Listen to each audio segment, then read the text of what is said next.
Ты появляешься на свет не как часть великого космического замысла, не как звено в цепи продуманной эволюции и уж точно не как наследник чьей-то истории. Твое рождение — это агрессивный, жестокий биологический всплеск, инстинктивная реакция природы на бесконечную войну. Все начинается во тьме. Спора, микроскопическая частица зеленой чумы, оставшаяся после предыдущей бойни, оседает в радиоактивную грязь забытого империумом мира. Этот мир давно мертв, его атмосфера отравлена промышленными выбросами, океаны превратились в кислотные резервуары, а почва пропитана токсичными отложениями, пеплом и прометием. Но для твоего вида это не катастрофа, это питательная среда. Под этой уродливой, истерзанной поверхностью спора пускает корни, она прорастает густой, пульсирующей грибной сетью, уходящей глубоко в мертвую землю. Эта сеть действует как гигантский паразит, вытягивая, фильтруя и перерабатывая любые минералы, органические останки и химикаты, которые только может найти. Экосистема орков формируется в строгой, но отвратительной последовательности, скрытой от солнечного света. Сначала в зловонных пещерах разрастаются грибы, базовый источник пищи. Затем из пульсирующих коконов появляются сквиги. Это не животные в привычном понимании, это живые, визжащие куски мышц, когтей и зубов, которые будут служить всему, от провизии и ездовых тварей до оружия и даже примитивных музыкальных инструментов. Следом из грязи выкарабкиваются гречины или гроты, мелкие, злобные, трусливые создания, чья единственная цель — обслуживать, копать, таскать тяжести и умирать от пинков более крупных собратьев. Все это лишь подготовка. Грязная, хаотичная, бурлящая экосистема, которая неизбежно приводит к главному событию. Земля набухает, трескается, и из плотного, слизистого подземного мешка появляешься ты. Орки не рождаются так, как люди или эльдары. У тебя нет детства, у тебя нет семьи, материнского тепла или наставников. Ты вылезаешь из почвы уже полностью сформированным. Твое тело — это гора грубой, плотной мускулатуры, толстая зеленая шкура, способная выдержать скользящий выстрел из лазгана, и тяжелые, как чугун, кости. Ты не учишься ходить, твое тело само знает, как держать равновесие, опираясь на массивные ноги. Ты не учишься злиться. Ярость является твоим базовым состоянием, химическим двигателем, бурлящим в крови. Ты не учишься выживать. Ты и есть воплощенное выживание. Первое, что ты видишь, открыв красные от лопнувших сосудов глаза, это сквик. Огромная, похожая на красный мяч тварь, состоящая преимущественно из пасти в 3 ряда бритвенно-острых зубов. Сквик бросается на тебя, движимый таким же примитивным инстинктом голода и агрессии. Ты не задаешь вопросов, ты не размышляешь о смысле своего существования. Твоя рука сама тянется вперед, тяжелые пальцы смыкаются на горле твари, и ты с хрустом ломаешь ей шею, после чего впиваешься зубами в сырое мясо. Твоя жизнь началась, и правило в ней только одно: выживает тот, кто быстрее, крупнее и злее. Где-то наверху, за пределами пещер, уже грохочет лагерь. Орки существуют в постоянном, оглушительном и неконтролируемом движении. Ты вылезаешь на поверхность и сразу окунаешься в этот первобытный хаос. Здесь нет улиц, нет планировки, нет логики в расположении хибар, собранных из ржавых листов металла, брони уничтоженных танков и костей гигантских животных. Все пространство заполнено шумом. Это истошные крики ссорящихся зеленокожих, визг избиваемых гротов, рев кустарных двигателей и непрекращающаяся стрельба. Орки часто стреляют в воздух просто потому, что им нравится звук. Воздух пропитан запахами сгоревшего прометия, озона, сырого мяса, машинного масла и густого, немытого пота миллионов тел. Орки не действуют как запрограммированные автоматы или пчелы в улье. Каждый из них — это яркий, эгоистичный и абсолютно хаотичный индивидуум. Их поведение импульсивно. Орк может полдня с увлечением собирать из хлама новую пушку, а потом разбить ее о голову соседа, просто потому, что тот слишком громко чавкал. Здесь нет алгоритмов, нет четко выверенной системы, есть только броуновское движение насилия. В центре этого хаоса работают неки, орочьи ремесленники и инженеры. Они с маниакальным блеском в глазах сваривают, склепывают и скручивают куски покореженного металла. Орочьи технологии — это не магия, которая позволяет палке стрелять только потому, что орк в это верит. Это примитивная, брутальная, интуитивная инженерия. Технологические знания заложены в генокоде орков со времен их создания древними. Мек не учит физику, он просто на уровне спинного мозга чувствует, какой толщины должна должна быть труба, чтобы выдержать взрыв самодельного пороха, и как соединить провода, чтобы генератор заискрил. Да, их поделки нестабильны. Да, они часто взрываются в руках владельцев, отрывая им конечности, к радости доков, орочих хирургов, которые тут же пришьют на это место циркулярную пилу. Но здесь вступает в дело ВАХ. Странное ксенопсихическое поле вида. Оно не переписывает законы физики и не творит чудеса. Скорее, оно действует как метафизическая смазка. Когда сотни орков верят, что эта красная машина должна ехать быстрее, их коллективный психический фон слегка искажает вероятности, заставляя поршни двигаться на пределе, а топливо сгорать эффективнее. Это не магия, это жуткий резонанс миллионов агрессивных разумов. Первые минуты твоего существования в лагере заканчиваются ожидаемо просто. Тебя бьют. Огромный, покрытый шрамами орк с железной челюстью наотмашь бьет тебя ржавым гаечным ключом по лицу. Просто так. Ты оказался у него на пути, или ему не понравилась твоя морда, или он просто проверял, насколько громко ты хрустнешь. Ты падаешь в грязь, сплевываешь зубы, они скоро вырастут заново, а пока их можно использовать как местную валюту, и бросаешься в ответ. Ты впиваешься в его горло, колотишь его камнем по голове, пока он не перестает дергаться. Никто не обращает внимания на вашу драку. Это рутина. Ты забираешь его железную челюсть и его сапоги. Теперь ты полноправный член этого безумия.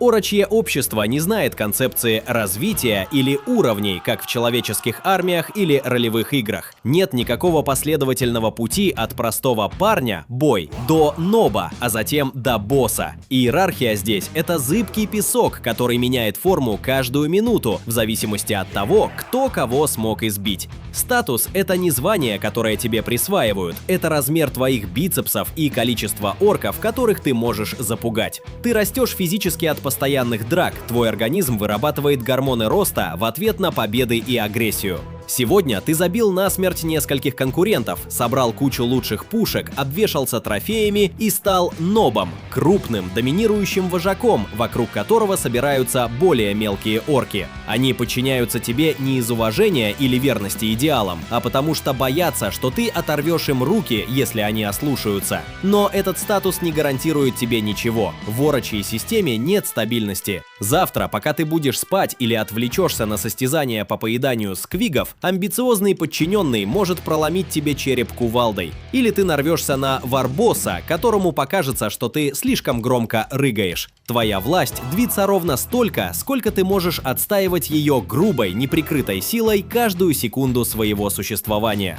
Даже объединяясь в банды и кланы, охотники за головами, злые солнца, гофы, смерточерепа, орки не становятся единым механизмом. Они не сливаются в один направленный биологический поток. Они ненавидят дисциплину. Клан злых солнц может прямо посреди боя с Империумом устроить гонку между собой и подавить гусеницами собственных союзников из клана гофов, просто ради веселья и потому что красные тачки едут быстрее.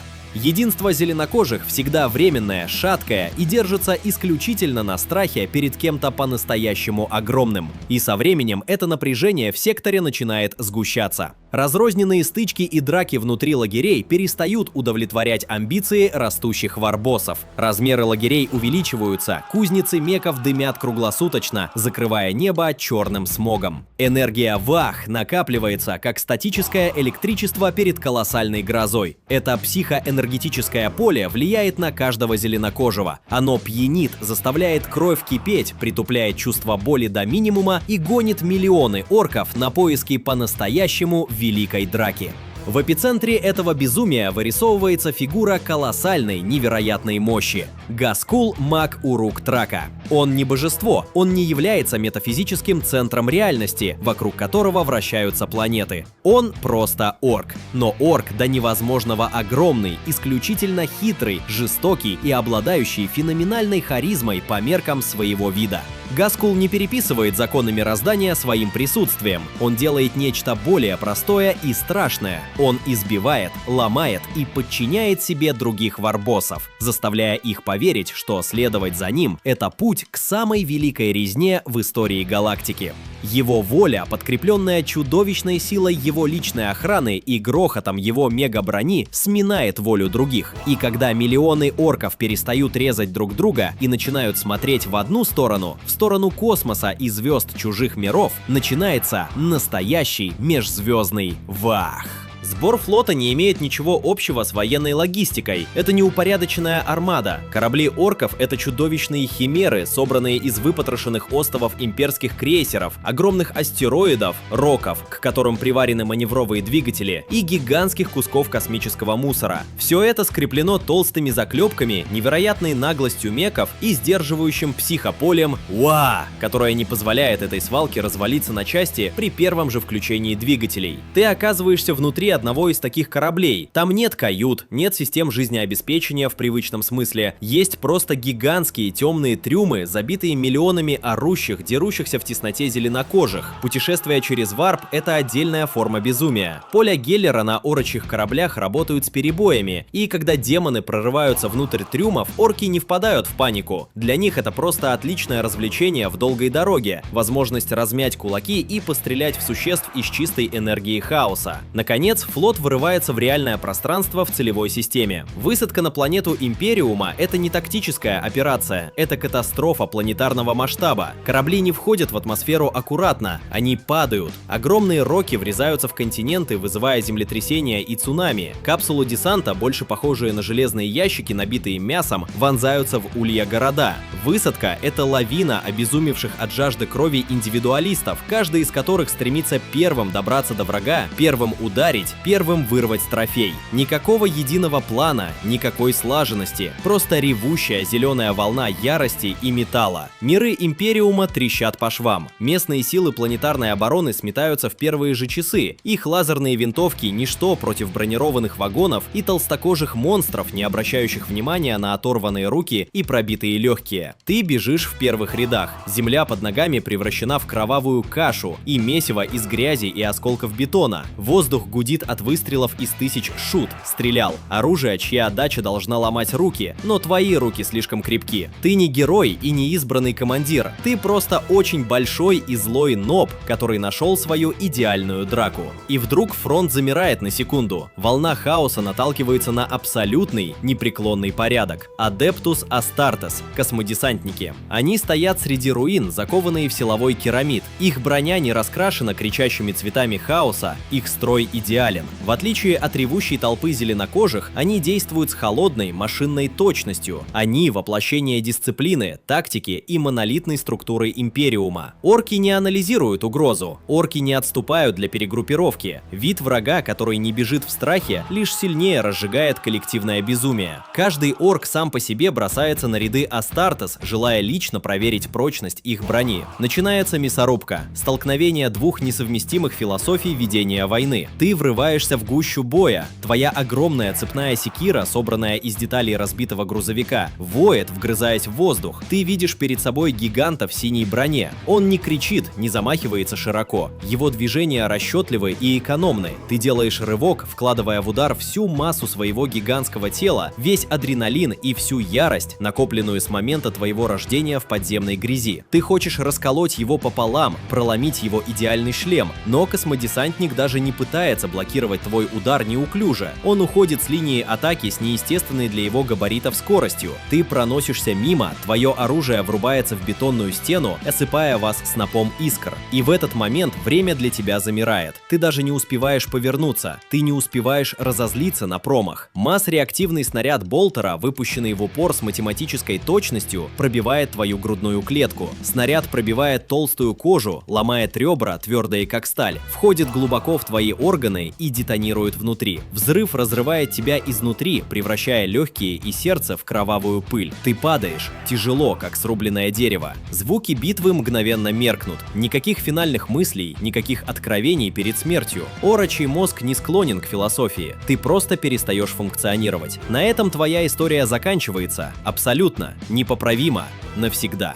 Нет никакого перерождения духа. Твоя индивидуальность, твоя агрессия, твои шрамы, твоя коллекция выбитых зубов, твое ощущение собственного превосходства – все это гаснет навсегда, превращаясь в ничто. Ты не возродишься в новом теле, ты не станешь частью высшего разума, ты просто кусок мертвого мяса, брошенный в грязи чужой планеты, по которому через секунду пробегут сапоги тысяч других орков, даже не заметивших твоей смерти. Но жизнь твоего вида на этом не останавливается. Из твоего остывающего, изломанного и окровавленного тела, прямо из открытых ран в пропитанную гарью и химикатами почву уже начинают осыпаться новые микроскопические споры. Они осядут глубоко в землю этого разрушенного мира. Они начнут питаться пеплом и кровью. Под поверхностью снова разрастется пульсирующая грибная сеть. Снова появятся сквиги. Снова начнут копошиться гроты. И через несколько месяцев земля снова треснет. Из нее вылезут совершенно новые орки. Они будут другими. У них будут другие лица, другие инстинкты. Они не будут помнить ни тебя, ни твою смерть, ни ту битву. Они будут новыми личностями. Но у них будет та же самая неутолимая, заложенная в генах ярость. И как только они откроют глаза, они найдут ближайшего врага и начнут бить его по лицу. Цикл начнется заново. Бесконечная, бессмысленная война продолжится, но уже навсегда без тебя.